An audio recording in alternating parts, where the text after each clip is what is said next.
Hello, everyone. Thanks for joining our live stream. Hello. How are you doing, Sean? I'm doing well. As your scraggly beard grows, my scraggly hair grows. We're getting a nice little stretchy symmetry. Yeah. So Yeah, I gotta sort that out. Yeah, we're gonna have to do some like Photoshop mashups. Yeah, look horrible and disgusting. Just horrific. So we've got a little bit to talk about today.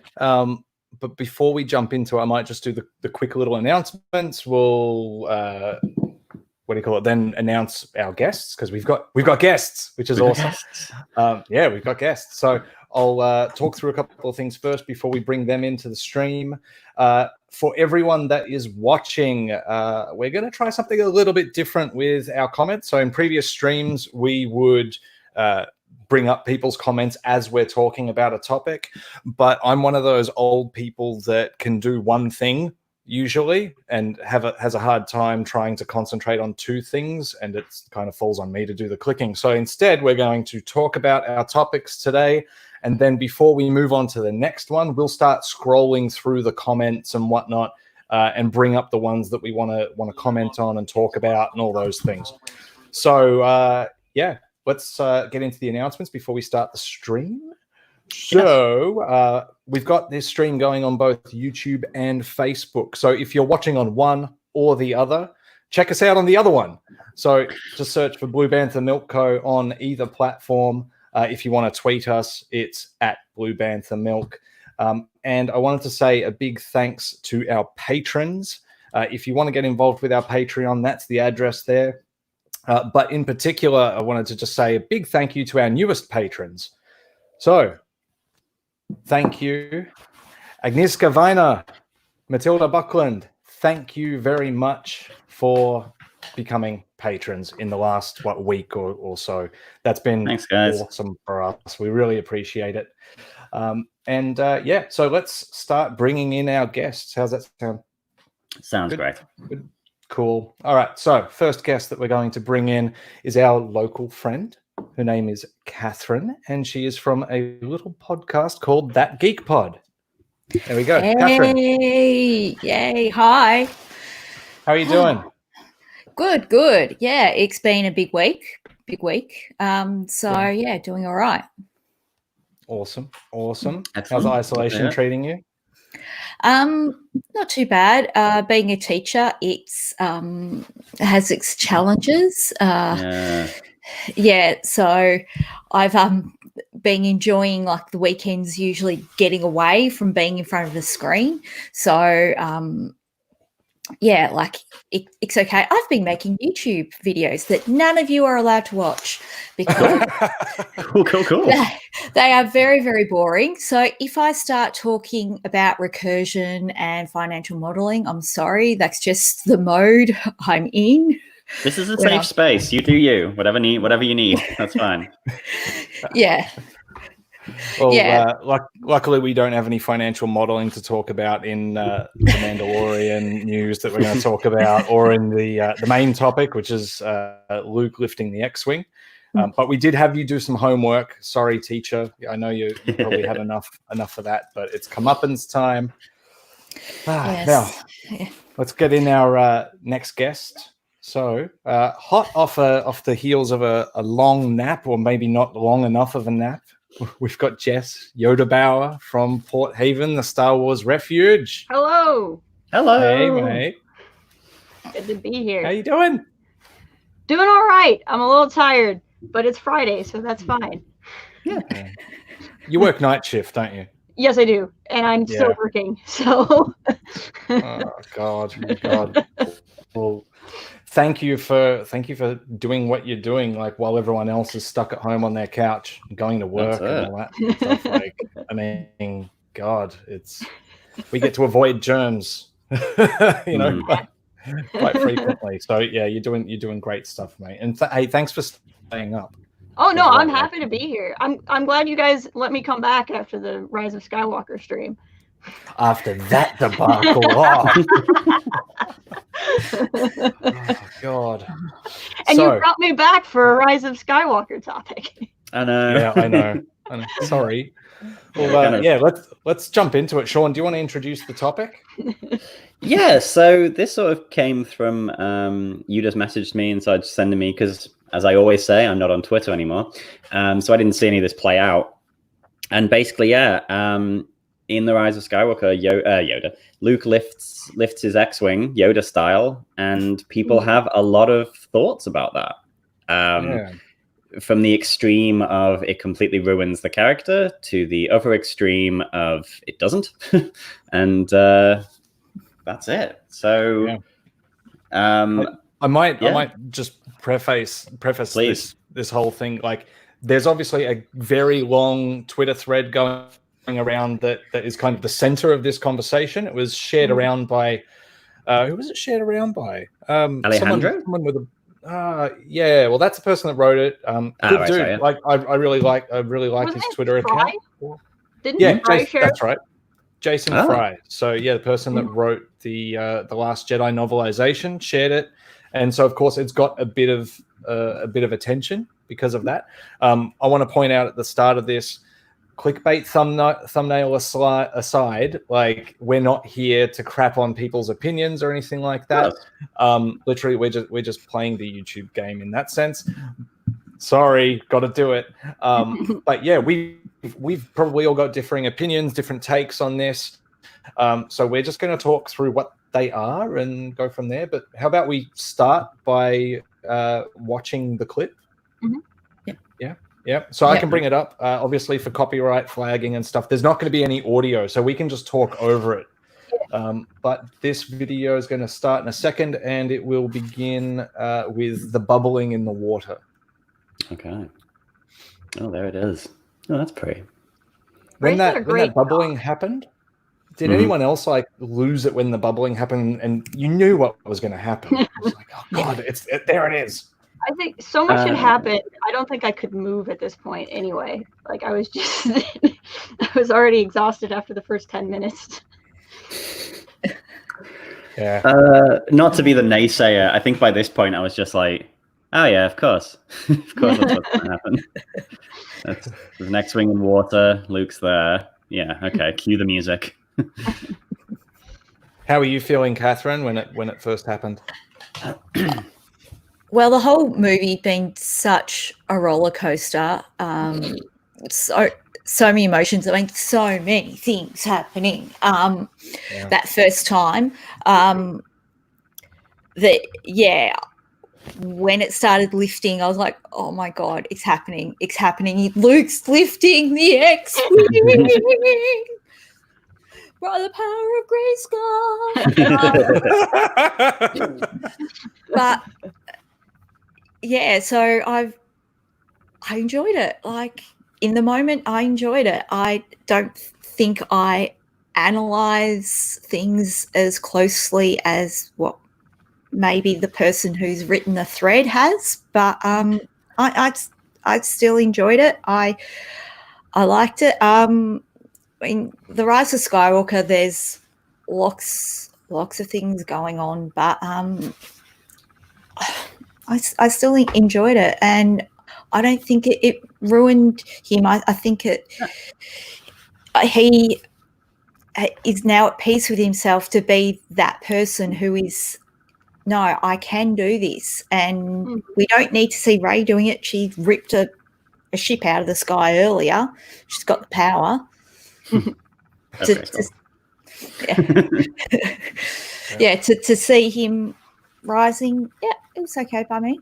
I'll stop talking now. That's cool. Jess, what about you? How did you feel with it all? I mean, like, I always have a pull to the music because obviously Yoda's my favorite character. So hearing his theme, I was just excited. Really? Even though he wasn't in the scene. Twist.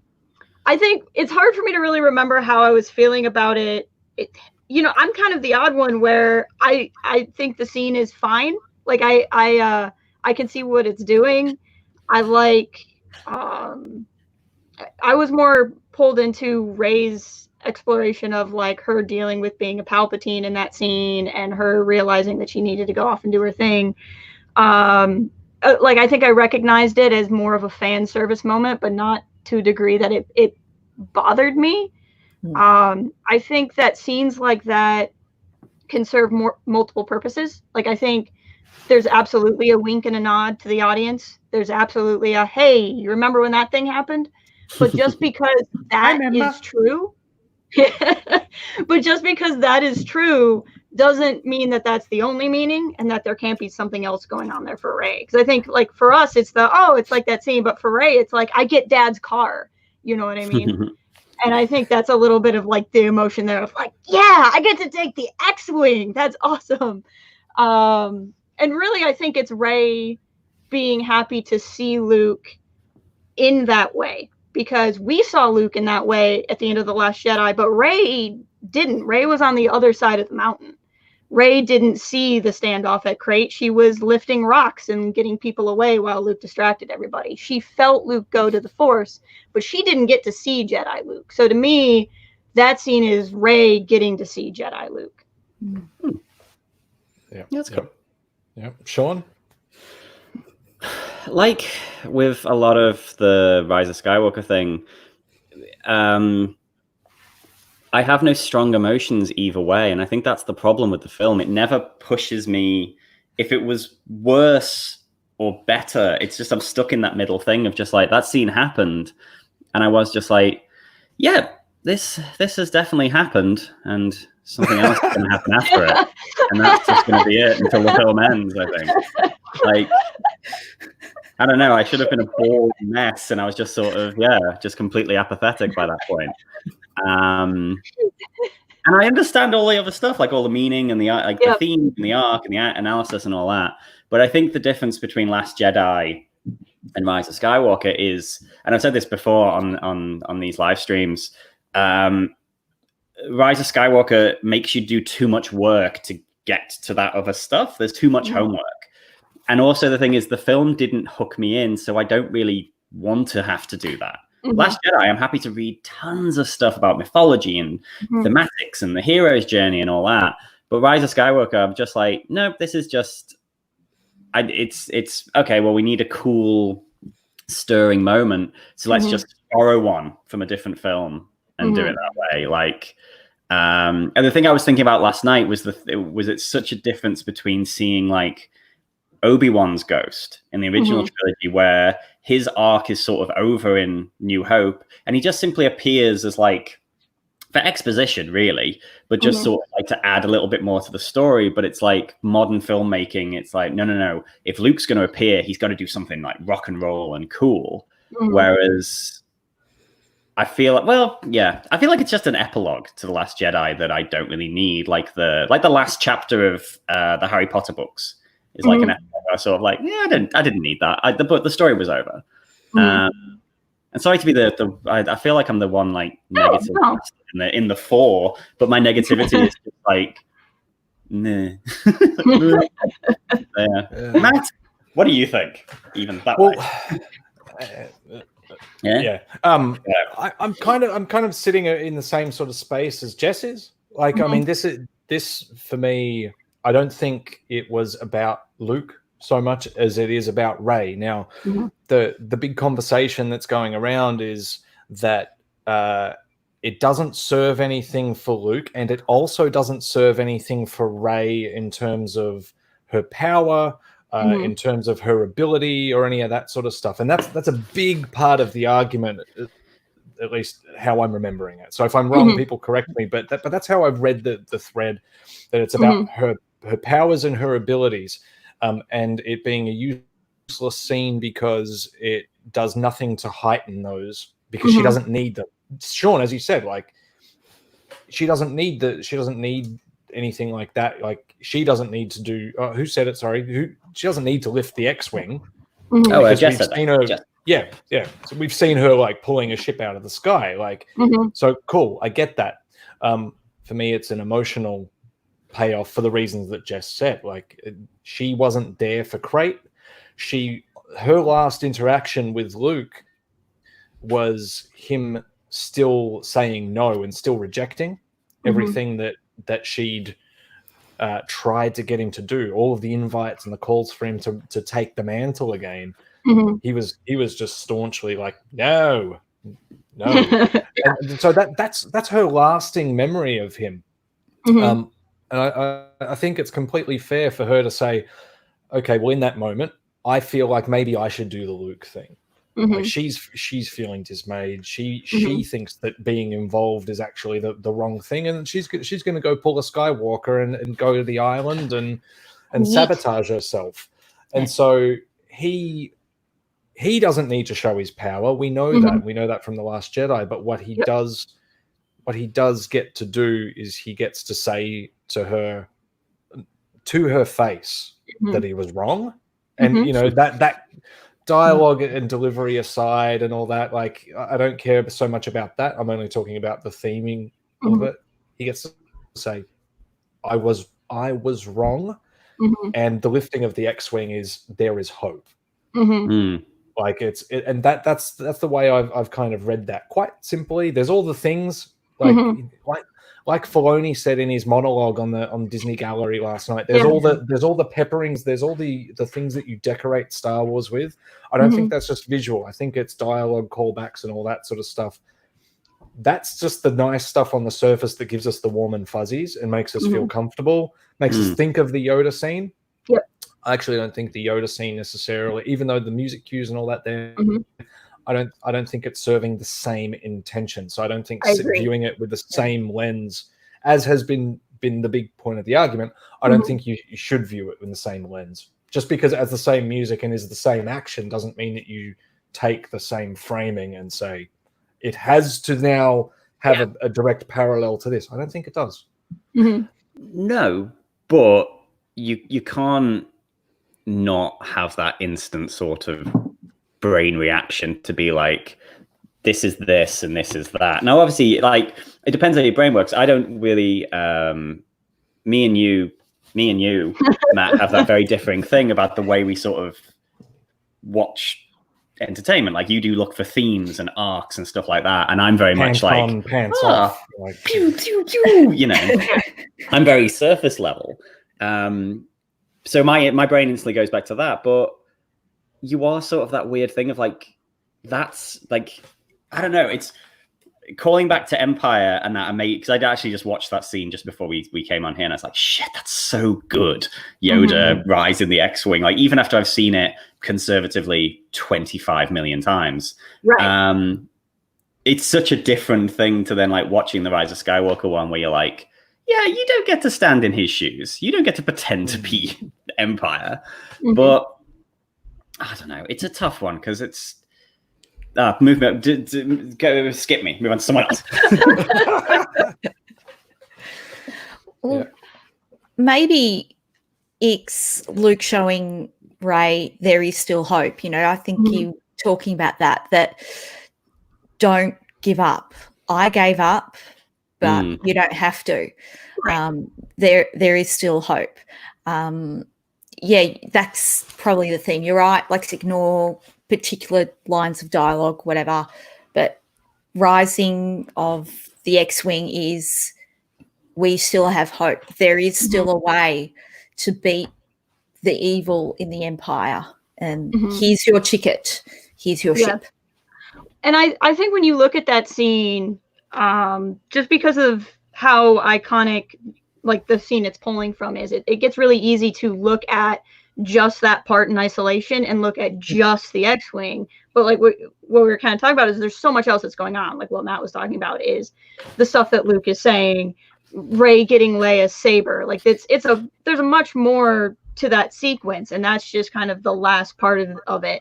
And if you kind of look at the Skywalkers as a whole, if you look at Anakin and you look at Ben, they're the two Skywalkers who gave in. They gave in to the dark side. And then you have Luke and Leia, and I understand this has choices in the Rise of Skywalker that people also have controversy with, but just taking them for existing as they do, Luke and Leia are both the ones that at different point in their life, for different reasons, walked away from being a Jedi. And said, for the reasons that I'm feeling, I'm not going to do that anymore. So Rey she goes to the Death Star, trying to figure out what the heck's going on, and she gives in to the dark when she attacks Kylo as he's becoming Ben. doesn't fully go to the dark because she gets scared away from it. And so then she does the first thing, and then she does the other thing, and she runs. And Luke is basically saying, look, you don't have to give in like my sister and I did. Here's our lightsabers. Here's our X-Wing. You can go. You already gave up. You know, you've already not given into the dark. You already kind of walked back from this darkest thing that you're going to do. And when you did this darker thing, you then also healed him and prove that you're not going to do that. So then here's me saying, like, you don't have to do this either. And so it's Rey kind of being in the position of all these other choices that Skywalkers had to make and making the better choices, which also ties into the other part of the movie that's controversial that I like, which is why she becomes a Skywalker. Okay. Catherine, you going to say something? Yeah? No, I just got distracted because my cat's having a fight. Is your cat okay? It's not like vicious or anything, is it? Or my cat's inside, the other cat's outside, so they're having discussion. I see. Oh, it's one of those. Yeah. No, I was agreeing with everything Jess was saying, that it's Rey's making the right decisions that Ben and Anakin didn't. And for that split second, yes, she saw the evil, she saw the dark side, she did the easy thing, but then she came back and took it back. But because of that dark side is why she went to Ahch-To and went, nah, I'm out. And Luke's saying, no, there is still good in you.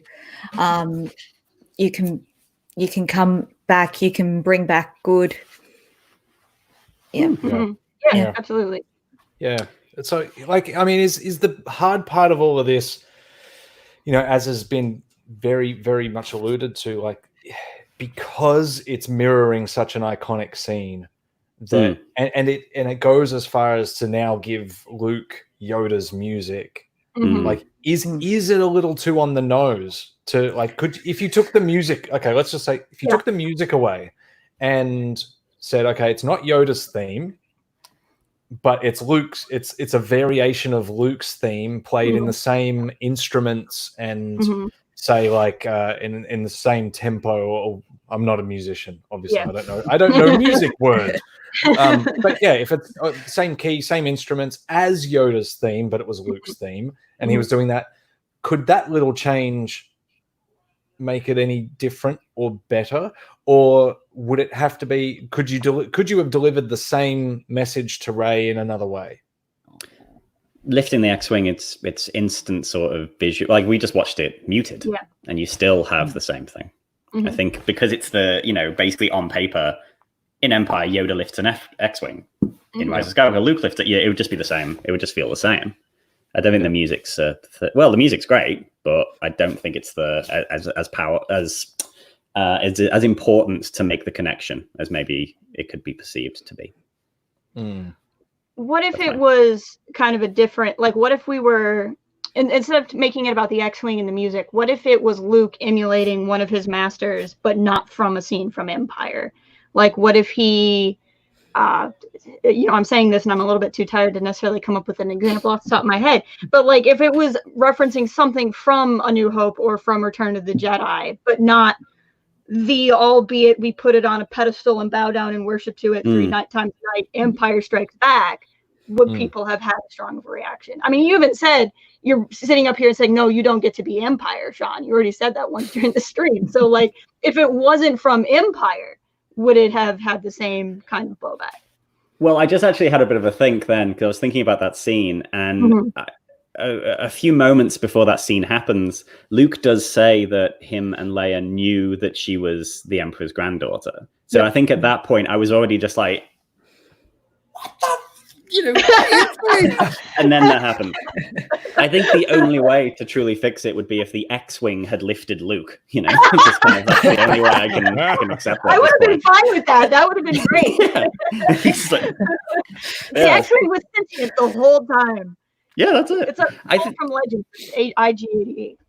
Yeah, I think the thing is, like, we'd had that bit of dialogue, but then that whole thing. To be honest, chances are, if I watch Rise of Skywalker in 10 years, once all this sort of stuff's passed, I'll probably enjoy it more. But the problem is when you've got so much of that scene feels like Luke is looking at the camera and being like, Rian Johnson was wrong rather than I was wrong. There's too much stuff that feels very, I will. Yeah. It feels very surface because I'm so deep into it at this point that the movie had begun to sort of like, too many scenes felt like they were unraveling The Last Jedi. And I was so paranoid about that, I think, in the lead up that the movie wasn't going to follow. And so when there's so many things that very surface level feel like they are unraveling the previous movie, it's set off some animal primal center of my brain just being like, that makes I've got sense. all Carol Baskin and I'm ready to fuck it up. But I think now the more time that passes between it and the more I sort of like hear comments and talk to Matt and stuff like that, the more I'm sort of like, no, I think that's very much my going in there in a bit of a flight or fight mode. Right. And whenever anything felt like it was like kowtowing to the idiots and trying to unravel Last Jedi, the more I was just like, this movie can piss right off. But I think as more time passes, chances are my feelings will soften towards it, I'm sure. But yes. But that all adds to my sort of apathy for that. The build up and then the X-Wing thing, I'm just like, too little, too late. By this point, you've already pushed me away. But yeah. Jess, sorry, I know that there was something you wanted to say there, but Sean, it's probably going to come with you spending not any time on Twitter now. I mean, this whole conversation is coming about because of a freaking Twitter thread, right? Like, 100%. Someone made a comment. We're in the weeds. Not everyone else is in the weeds like that. Yeah, exactly. Someone wrote a thing on... so we recently did a Facebook thread, and it was like, if you call Star Trek fans Trekkies and you call Doctor Who fans Whovians, what do you call Star Wars fans? And we've had quite a varied response of positive and negative. Oh, we can talk about that in a bit. And we will, yeah. And someone wrote the fandom menace. And I was like, oh, shit, I haven't heard that term in ages. Like, yeah, because I'm not on Twitter. So those sort of idiots have just like disappeared from my brain. And I think the more time that I spend off Twitter and the more I give myself over to the experience and ignore the idiots, chances are I think this film is going to benefit from that. Because people who I like, you three, really like, you enjoy this film and you found something you really like in it. And I'm like, well, then I should as well, because you're good people. There must be something there. Damn it. I'm a good person. I like this film. So that's where I am at the moment. Just like, yeah, I don't know. It's kind of funny because before we knew we were going to talk about this, and I saw the thread, and I like the person who made the original thread too. We're mutuals. Me too. He's a good dude. Yeah, I'm not, I don't have any problem with him, but my response to it was actually, I've had like low key. I've kept to myself. One issue wasn't really the right word, but a lot of people talk about Luke's battle on Crate as like this great true Jedi action. And when we only had The Last Jedi and we didn't have Rise of Skywalker yet, I always kind of struggled with that because it wasn't Luke choosing nonviolence. He had no other way to go to Crate. Once Rey left, if the X-Wing didn't work, he wasn't doing he wasn't saying, you know what, I don't want to fight my nephew. I don't want to give in to anger, so I'm going to choose to do it this way. He was, I screwed up. I have literally no way to get there. I'm going to do this ridiculously powerful thing that's so powerful it's going to kill me. And like, that's what he's doing. But if you bring in the Rise of Skywalker and he actually could have used the X-Wing the whole time, then it does actually make it a non-aggressive choice in the Last Jedi, and it actually makes going to kill them. Yeah, that's very good. And I'm with you. I think I had this conversation on Twitter, and I said something along those lines as well. Like, I'm not gonna say a retcon because I don't think it is a retcon. Like, we've all assumed the X-Wing doesn't work. Correct. Yeah. Right. Yeah. Right. There's so you can't retcon an assumption, right? Like, so it's just information that doesn't exist. So cool. If the X-Wing did or didn't work at that point in time with what we knew then, cool. Whatever, doesn't matter. Now we know the X-Wing could be made to work. And I'm with you. I'm with you on this, Jess. Like, I see that now as actually strengthening Luke's character rather than undoing it, because it means he's got courage of his conviction and the resolve to have made an active choice. Not that he sabotaged, flew the thing, took a panel off for the door and said, all right, that goes in the water now. I guess I can't go even if I want to. No, he could go, and he knows that he could go, but he's choosing not to do it. And I think that's kind of where that part sits in my head. And then the other part being like deep into the whole thing and in the weeds of the lore and all that sort of stuff is like, we know from other Star Wars material now that places, well, actually, no, just even from Empire Strikes Back, like we've known it since then, places with a strong Force presence obviously bring about things. Now, if it raises this question: if Luke Force projecting is something that uses so much Force power that it kills him, could he have even done it somewhere else? Would he have had to be somewhere that is literally a wellspring of the Force? Right. And I like, my headcanon says I would like to think that that's the case. He does it there for a reason, because it's the best place to do it from, and also the best view. Yeah. Oh yeah, great. Oh, for sure. View is the most important part. Yeah. It's like real estate. He's a real poetic bitch, isn't he? He's just like, got to stay where the sun comes. Yeah. So that's sort of where, Do we have anything else to say about it, or do we want to start diving into some of the comments and talk about those for a bit, so we don't have to do our own thinking? Yeah, no thinking, please. All right, I'm gonna start scrolling from the top. All right, so we've got a couple of things here. Some basic sort of general comments rather than questions or anything like that. So Griffin Campbell thinks that it was a continuation of his arc. Very simple. Dex Martin, what? No, and I guess that's in relation to the arc ruined? Yeah. Let's have a look here. What else? Sorry, just because Michael. These two. You be quiet, Michael. All right, let's keep going. What do we got? Lots of hellos. Hello, everyone. So yes, hello. Thank you, everyone, for joining us tonight as well. This morning. One's with the Force podcast. Luke is my favorite character, and for me, this scene essentially helped bring him full circle. So he's back to being a moisture farmer. There's plenty of moisture. He's off to a better start than being on Tatooine. Sure, that is true. Molly Thomas liked it as well. There you go. Really enjoyed the scene, and I love that smile Luke gave. Actually, when I was going through trying to find the thumbnails for our cover art, I was like trying to find the perfect part of his smile, and I was like, there it is. Yeah. But you know what? I did anyone else look at it and go, why is he doing that thing with one finger? Yes, that part I did wonder. Like, what was? Maybe that was the trick. That's what he was doing wrong the whole time. He's like, if. I thought, he'd want his hand like all the way out or something, and he was like, maybe he's trying to do Yoda's hand. I don't know. Magic hands. Magic hand. Yeah. The magic hand. I don't know. It's like, it's the one thing that just I'm Sean. Even though we've sort of gone through this whole thing, and I'm making a case for the scene, I'm also a little bit indifferent to it. Yeah. I am. It's like I like it enough, but I'm not like, whoa, that scene. I've been in the cinema with people, like with friends, on subsequent viewings that hadn't seen it. Like I'd seen it like 2 or 3 times by this point. Yeah. A friend of mine went and watched it IMAX with him, and that scene for him was like, oh my God, yes.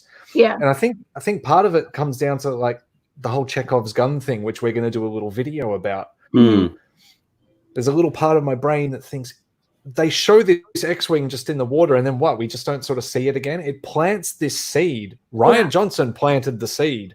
Like, and I think he planted it there for a payoff. You don't just put it there, make a point of showing it, unless you're going to do something with it. Now, you could argue that it's there to show that, he's stranded there. Okay, cool. But what? That's it? It was there to explain the door. How else would we know where Luke's door is?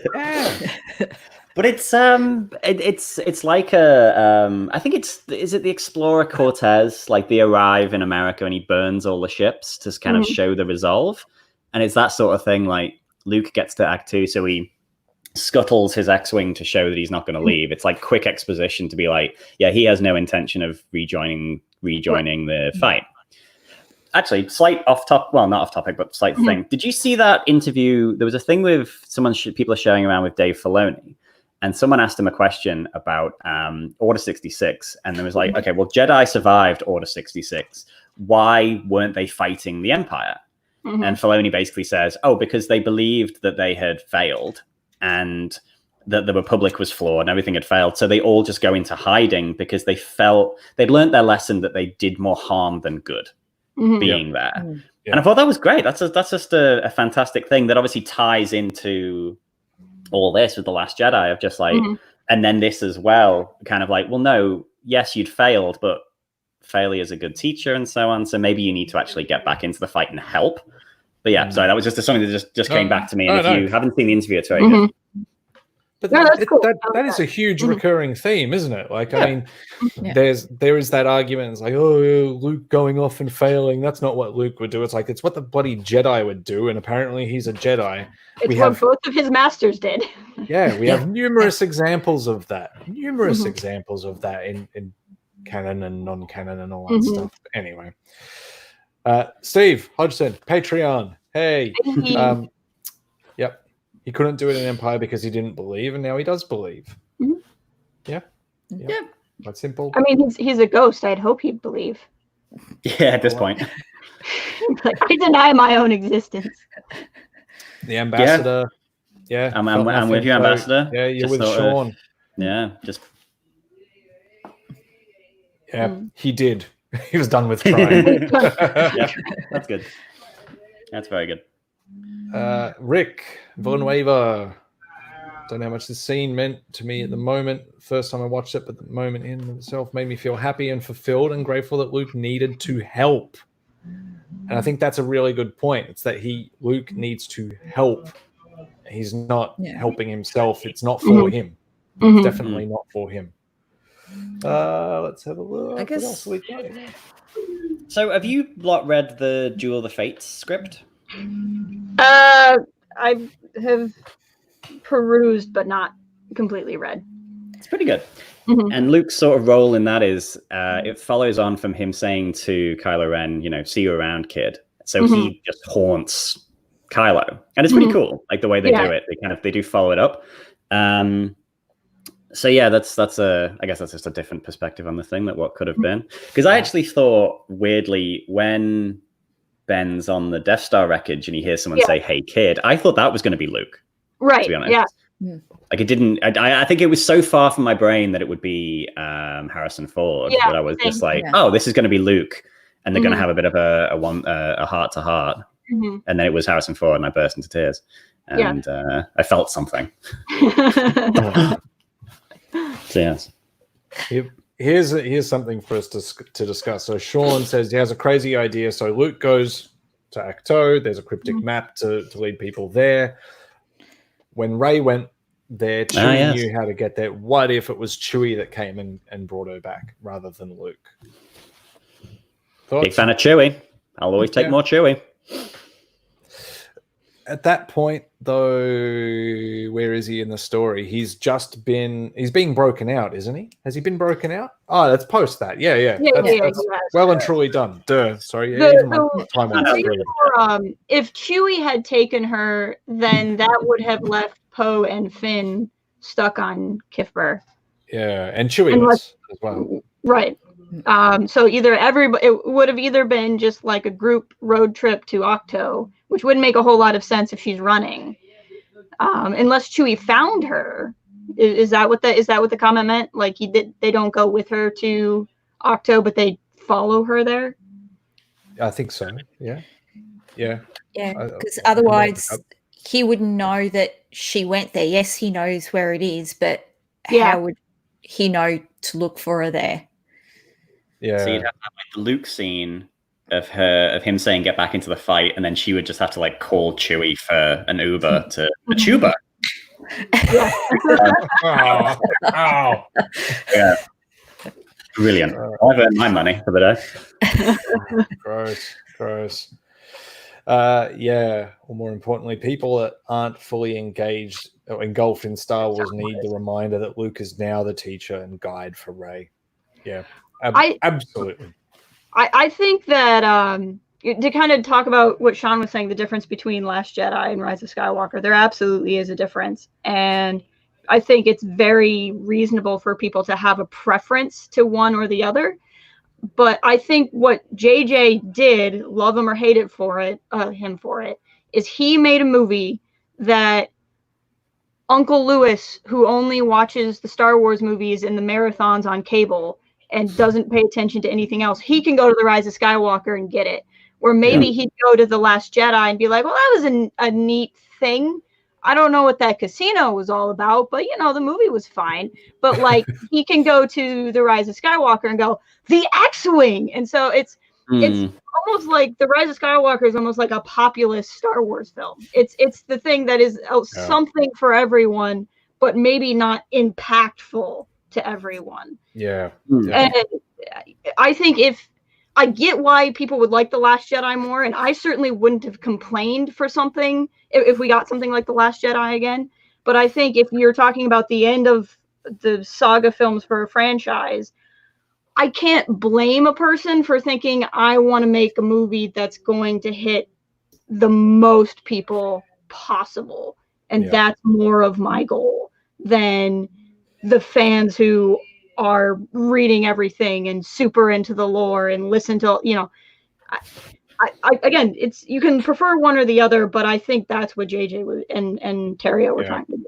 Yeah, and I think what Rick's saying here with this comment is kind of along a similar line. Like, it's something when we're talking about how to watch Star Wars, viewing orders, and all this sort of stuff. It's like the big danger is always taking this purely from a super fan perspective. Yeah, it's not about us. We will sit here no matter how complex or how simple the story is, and we will all sit here and overthink it and pick it apart until there's nothing but scrap and bone left, and we've sucked the joy out of it. It's what we do in some respects, but kids don't do that. They just go in and they go, and my nephew loved it. He was like, X-Wings and this and that and lightsabers and da-da-da. He thought it was amazing.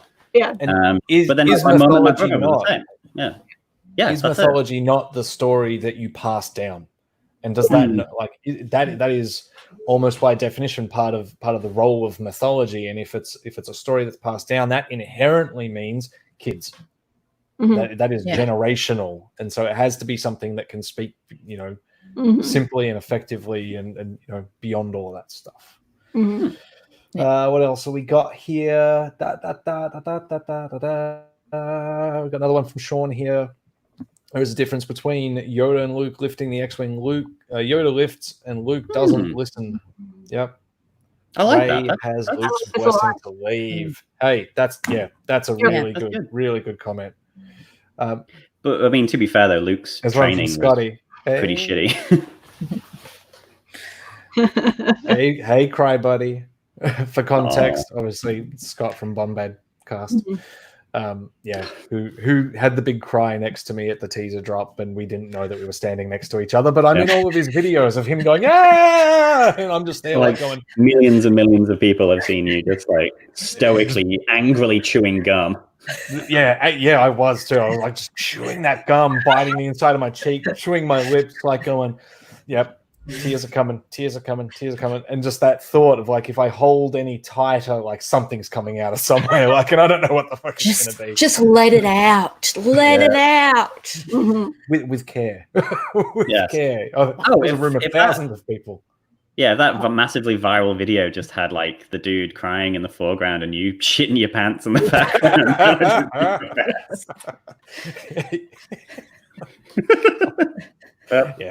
Yeah. There's an image that I didn't. Not to be. Today. Oh God! All right, let's do maybe 2 or 3 more, and then we'll move on to the next topic. Let's have a look here. So, whoop, that was a right click. Yep, George. Yep, completed a character arc rather than rehashing it. And I like the thumbnail there of him actually with Luke. So I guess you can. You got one up on all. Oh wow. Yeah. Okay. So like that is something that I completely agree with. There's not enough dripping in that cockpit. It's like she's in it, and it's like it's a bit messy and yuck, but like it would be soaked. It would be absolutely soaked. Living in it. Oh, so many things, big things, little things, dead porgs. Oh, wouldn't that have been kind of cool? Like just seeing like little sea snake things like on her and like very because that's like she's flying and just doing that sort of stuff. No, that would have been really cool.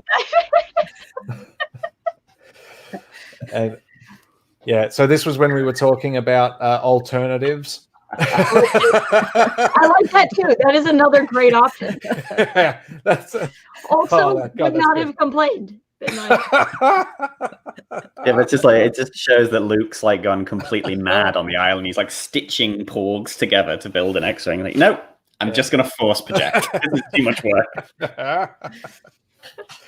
All right, and the last one here. There we go from our mate David up in Sydney. All right.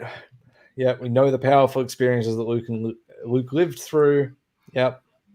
Rey should not also experience some physical experience. Yep. Okay. Hope for an apparently hopeless situation, and I think that's probably a nice one to end on. Mm-hmm. So, who's watched The Mandalorian on Disney Gallery episode 2? No, me. But there's no spoilers, I guess. You haven't watched it? Well, like I say, I had cocktails last night and then I just woke up, so I haven't actually even had the time to watch it. I didn't even know it was out until I looked at my phone and had like 56 unread messages from our group. So I need to watch it after this. But please feel free to talk about it. I mean, it's not spoilers or anything. It's making of. It was really good. So watched it last night over dinner. That monologue from Filoni. Holy shit. Is it round table again? Oh, yeah, round table. But Dave Filoni at the end just bringing the whole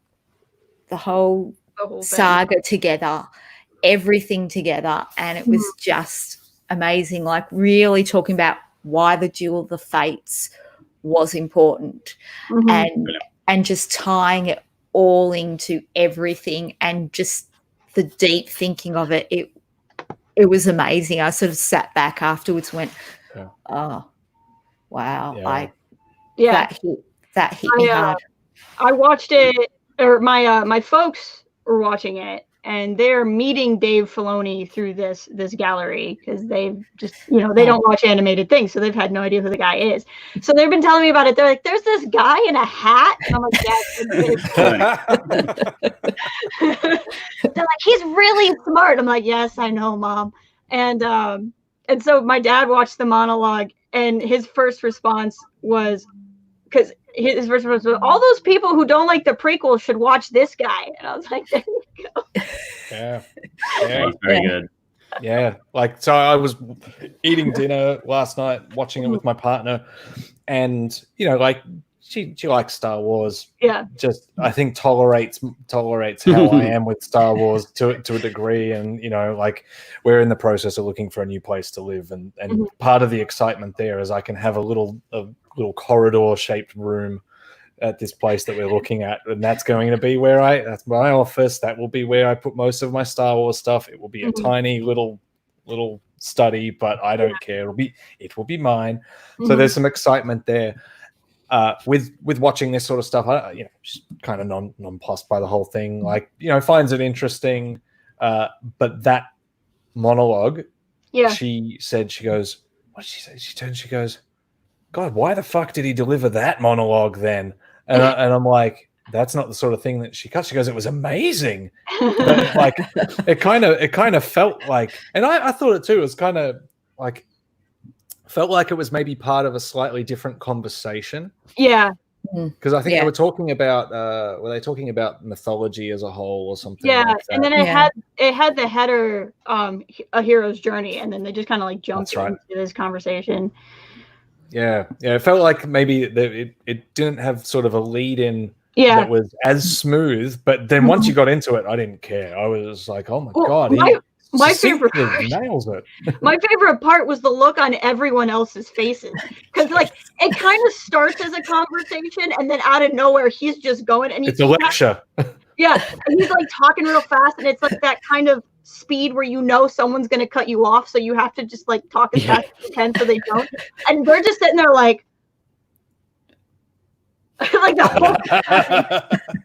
And like their faces are almost better than the monologue itself. Yeah, they're sitting there with their minds just blown of, oh my God, this is what it is. This is it. Yeah. I'm going to go back and rewatch. You can see the cogs turning in some of their heads. It's like, and especially because I bet a couple of them, at least a couple of them, probably don't like the prequels. Yeah.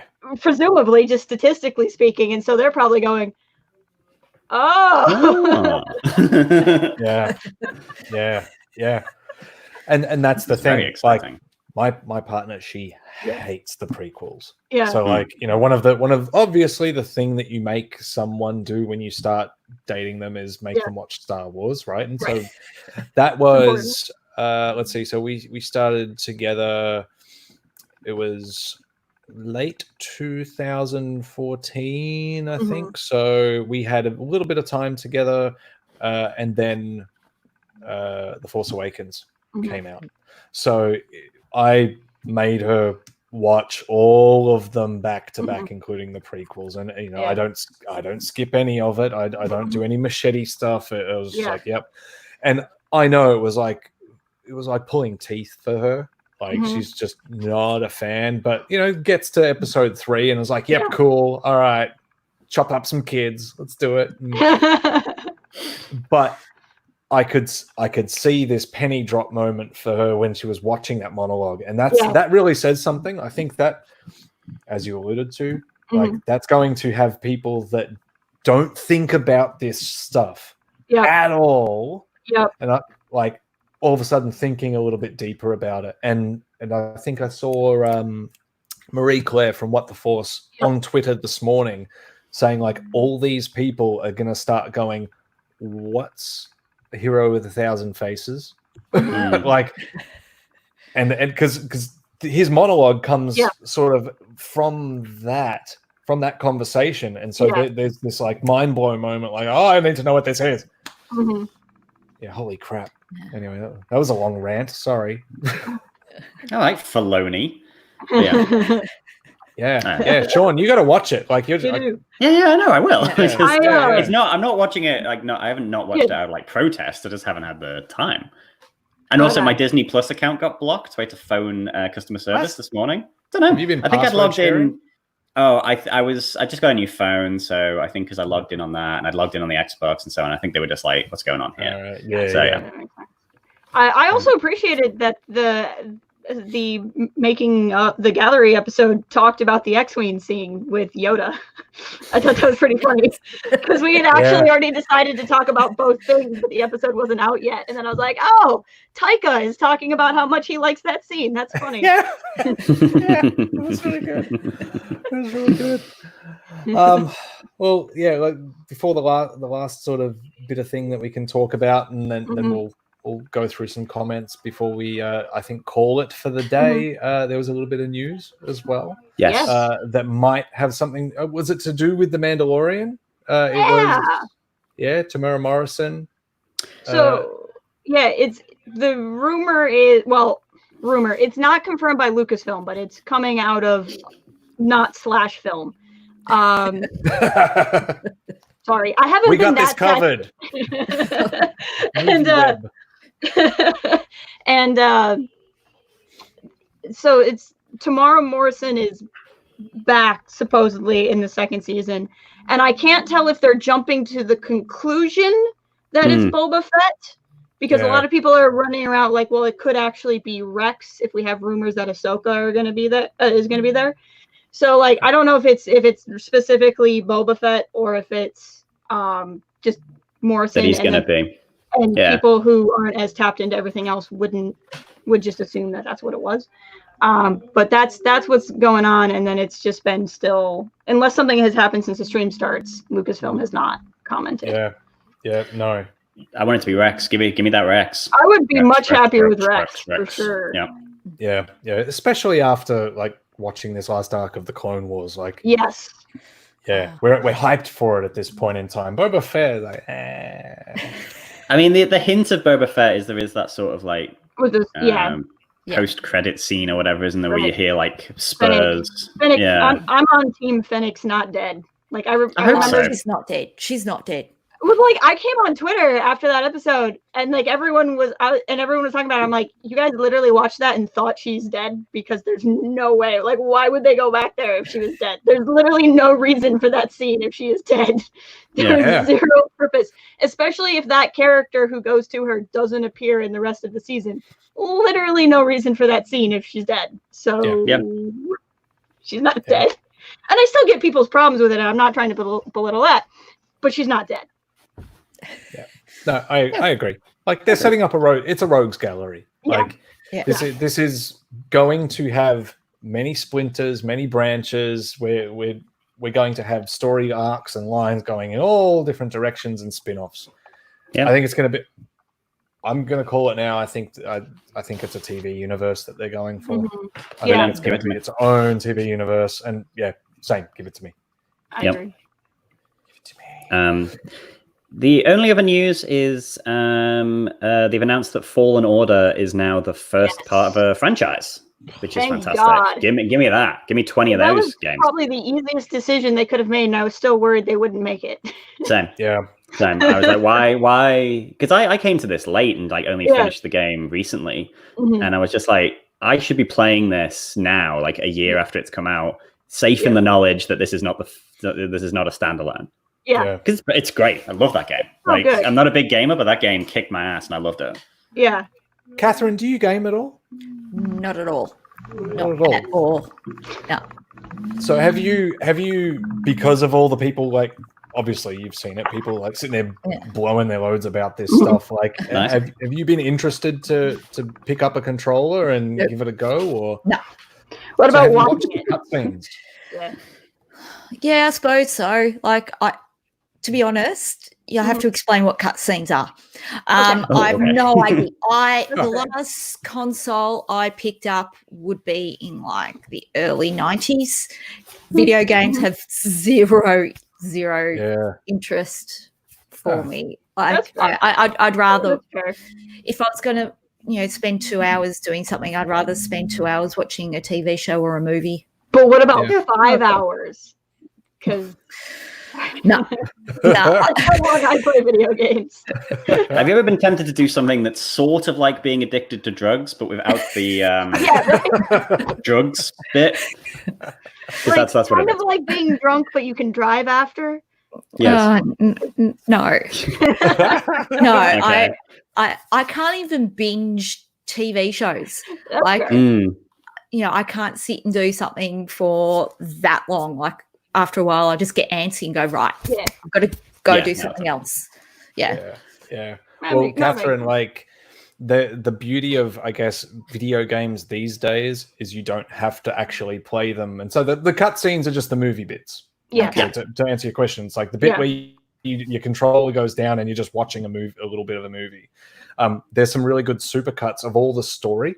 Mm-hmm. Yeah. Yes, like, and little bits of like anything that's like instrumental bits of the gameplay. So it's like you watch a bit of action in a movie, and then there's big bits of dialogue and people interacting and stuff. You can watch all that, and you can get the gist of the story and all this stuff, and you don't have to pick up a controller at all. It's brilliant. It's brilliant. Yeah, so I'm excited about it too. It's probably going to be next gen. It's going to be a next gen. I would assume so. Probably when that happens. I don't want to buy a console. No, I don't want to buy the new Xbox. It looks weird. Yeah. You could have a PC. Oh, you're a PC game. Ooh. I do have a gaming mouse that I bought by accident, so that's a start.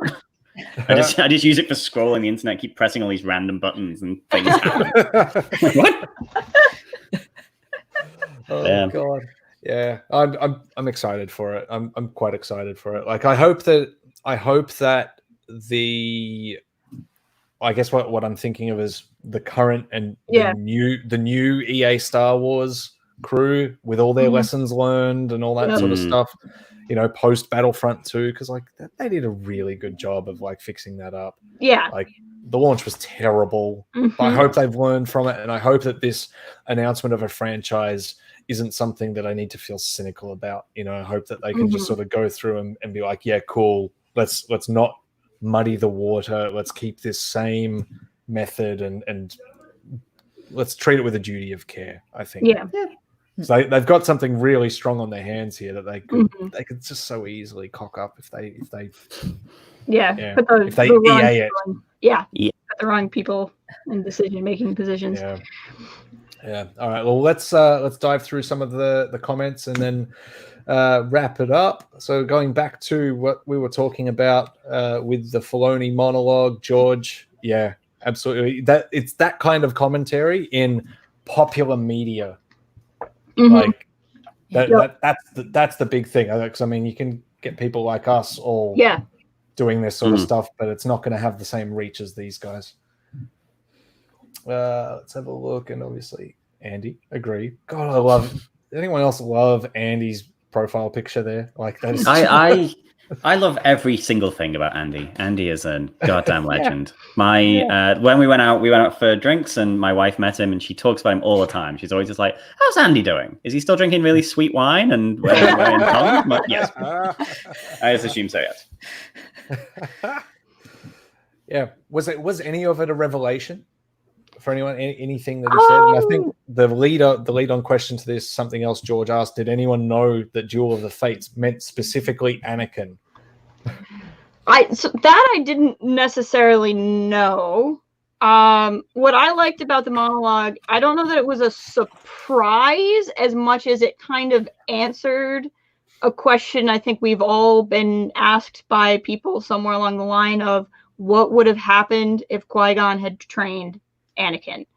And I've always kind of said the reason why we're asking that question is because like Qui-Gon had to go in a way for things to go the way they did. So like I think that for Sean's benefit, it basically describes how Duel of Fates is Maul and Qui-Gon fighting each other, and the fate of Anakin is really determined there because Qui-Gon is the only one that could have shepherded Anakin through, because he's the only one that understood the attachment Anakin had to his mother. He's the only one who understood what it meant to take Anakin away from where he was, and the rest of the Jedi were too detached. And even Obi-Wan, who grew to care about him, wasn't a father figure. So that really, that's Duel of the Fates is ultimately what happens with Anakin, and that's why that battle is so central to everything that happens in the rest of the saga. Wow, even you just explaining it's kind of blowing my mind a little bit. And that was the 30-second version of a 7-minute monologue. Way better than what, and I'm not getting 7-minute monologue that is significantly better than my 30 seconds. Yeah, Sean, you're gonna love it because like I know you've got very strong opinions about basically the state of the Jedi in the prequels and just their willingness to rip Anakin out from his home to suit their own purpose. Yeah, their strange pro-slavery stance it rubs me up the wrong way a little bit. But yeah, you're gonna love it. You're gonna absolutely love it. Like I feel like we should give you the StreamYard login. When this stream, you just go watch it, and then you can just talk to camera. Like, I just watched it, guys. That's a good little follow-up. Brilliant. Yeah, and then we've got a few comments here about whether it's going to be Rex or whether it's going to be Fett, and that's Rex. what sways it for me. Yeah, Nathan Allen wants it to be Rex. Rex. I'm all about it being Rex. Like, I'm kind of, I guess, the same way everyone else is indifferent on the X-Wing, I'm indifferent on Boba Fett. Like, I wouldn't be mad if it was Boba Fett, but I wouldn't be like losing my mind if it was Boba Fett. But if it was Rex, I would be flipping out in the best possible way. It does come back, though, to what we were saying earlier about the X-Wing thing of, like, is it going to be Rex, which would obviously be amazing for us, or is it going to be Boba Fett, which is amazing for everyone, you know? Right, exactly. But surely, like, the selling point of The Mandalorian was, like, even though obviously it's not Boba Fett, the casual viewer looks at him and is like, oh, I recognize that character. He looked really cool in that movie. So, zip, zip, you know, have we done that already? Is that done? So we don't need the Boba Fett hook. But I don't know. It's not for me. Maybe it's Baby Boba. Wait, why would Tamora Morrison be playing him? No. He's Benjamin Button. Oh, no. Oh, what have I done? We have a comment in two parts. Boba was also partially digested. But not really. Really gone. Let's see. Yeah, there's a bit about whether PC rules or not. We don't need that kind of commentary about PCs. Ugh, gross. I'm one of those snobs. Let's see what else we got here. I think that's probably it. Everyone's just talking a little bit. I see Akbar in here. What are we talking about, Akbar? Akbar deserved the peaceful death in retirement he got in Legends. And that's from someone called Calamari, and their picture is a picture of Akbar. Or a picture of a Mon. In fairness, Calamari is a regular of ours, and he just really likes Mon Calamari. That's cool. People have their niche things, I guess. But yeah. Oh yeah. There you go. Yep. Star Wars is really about finding Dad. Yeah. And Sean to the comment about Qui-Gon ripping Anakin away. Yep. Yes. Yeah. Prisoners with jobs. Yeah. I mean, that's a whole other stream about like the state of the Jedi and what they actually stand for at that point in time. And I think now that we've finished the Clone Wars, I think it's probably something we could do a big deep dive into. But we'll probably do that on another day. If that all sounds good.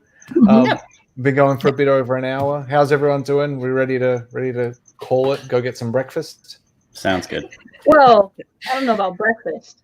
Oh yeah, what time is it there for you, Jess? It's 9:38 on Friday night. Breakfast. Absolutely breakfast. So, thank you both for joining us. Jess, thanks for staying up again. Thank you. If you're going to go have another nap now, we really appreciate it. And Catherine, thanks for getting up and coming in and seeing us. And hopefully we'll be seeing you face to face soon. Yes, soon. Very possible. Soon. Yeah. For context, for all of our American friends, looks like our restrictions are going to start being lifted quite shortly. So we're in the state of Victoria, which is the one down the bottom before you get to the island, which is Tasmania. We haven't lifted the restrictions yet. Other states have started doing it. We'll probably get an announcement on Monday, but they'll start letting, what was it, like 5 people for home visits? Phase 1 is 5, phase 2 is 10, phase 3 is whatever, I think. Yeah. I mean, I think at this point we've had, not to go into a full corona thing, we've had 97 deaths in all of Australia, so we've done pretty well. Yeah. Well, we jumped on it pretty quickly. Yeah. For everyone in the States, we feel for your situation. Oh God, particularly in big cities. Stay inside, stay well. But anyway, not to end on that note, Jess, let's cut over to you. So, how can people find you? Where you can find me. So this is our Star Wars YouTube channel, much like this, where we do different stuff. Our schedule's been a little bit wacky, just because of the same stuff everybody's been been talking about. But we do Star Wars gaming streams over there as well as discussion streams. We were supposed to talk about the Mandalorian thing today, but we didn't. The guest and we weren't able to actually get our platform to work. So we're going to do that sometime the next couple of days. But you can always find us there. The Twitter handle, it was by my name, or you can just find me at Yodabauer on Twitter. And if you want to yell at me specifically for any of my Rise of Skywalker thoughts, I'm used to it, so it's fine. Catherine? Yep, you can see my podcast there. I've had a bit of a hiatus with the working from home. It's been a lot, as I say. It's it's nice to have a break from a laptop screen on the weekends, whatever. So, but I do want to get back and maybe have some of you all on there sometime. And yeah, my Twitter handle was at @thatgeekpod. Yep, follow me. You'll get lots of Cassian love. And I love that in the last few weeks we're getting more and more Cassian casting news. It's awesome. Can't wait. I can't wait for the casting. It's becoming real. It was always real for me. It's only just becoming real for you. I've been in this fight since I was 6 years old. Oh, perfect. Perfect setup and delivery. Oh, God. I left myself wide open for that one. You did. I did. Oh, I'm a sucker. All right. I do turn up on Star Wars Spelt Out quite a bit, though. So if you check a random episode, I tend to turn up. I just bust into his house and start talking.